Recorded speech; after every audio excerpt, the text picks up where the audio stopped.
where I'll be tomorrow, I can only guess. In this journey, we have been to the darkest times where we almost give up. Those times that we thought that nothing's going our way, that no one really cares, but then again, we fight. We have been to the blissful part, where we experienced the greatest joy that the people around us gave us, where we shared the moments of happiness with our best friends. Those times that we almost thought that we can leave the school because of the joy of learning and because of the family we built inside of it. Who will forget all those laughter we shared? Those simple chit-chats we have, the days we enjoyed, the bonding moments of lecture time, the dramas we play, the different issues we made. Who would forget the teachers who accepted and welcomed us when we first entered this school? The canteen staff who always serve our growing tummies, the moments we cry of heartbreak. The time we advise each other, the open forums that never change us, our childish kilig moments, the competition we fought, the rivalry of our section, the last 4 years. From hope, peace, love, to faith and joy. Then, from patience and courage, to perseverance and persistence. Who would ever forget that? If there is someone who will forget all of these, then you forgot who you are. For in these past 4 years, we are molded to that someone who we really are. These experiences have brought out the best in us. These are the experiences we must cherish and treasure forever. Enough with the sentiment. Now, I'm asking for a little more time. This part is for all the people who involved themselves to us for our study.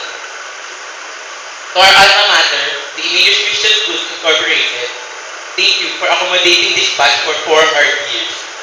To our directors, thank you for bringing up this school that made all this possible. To our mentors, who always stand on their profession, thank you for not giving up on us, for understanding us at times we can't even understand ourselves, for taking care of us inside the school, for being our second parents. We will be forever grateful to all of you. To our parents, whose hard work put us to this school, thank you for your unending love for us, even at times we fail you. Thank you for all your sacrifices and the support you always give us. Moreover, to God, whose grace made all things possible, we thank you with all our heart. We thank you for the wisdom you shared us, for the strength you provide us all this time, by being by our side.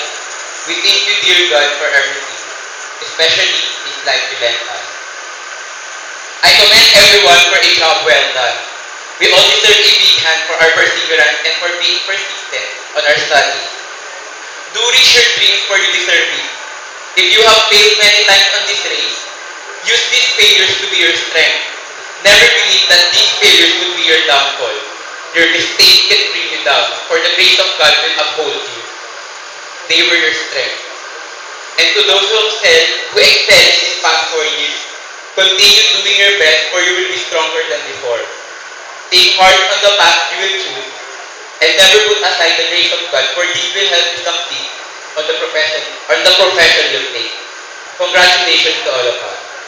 Before I close, I'll tell you this. God is able. He is really able.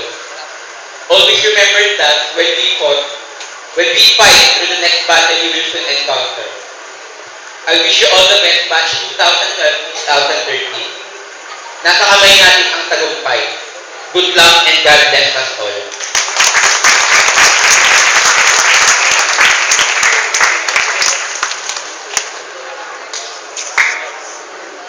Thank you for that wonderful speech.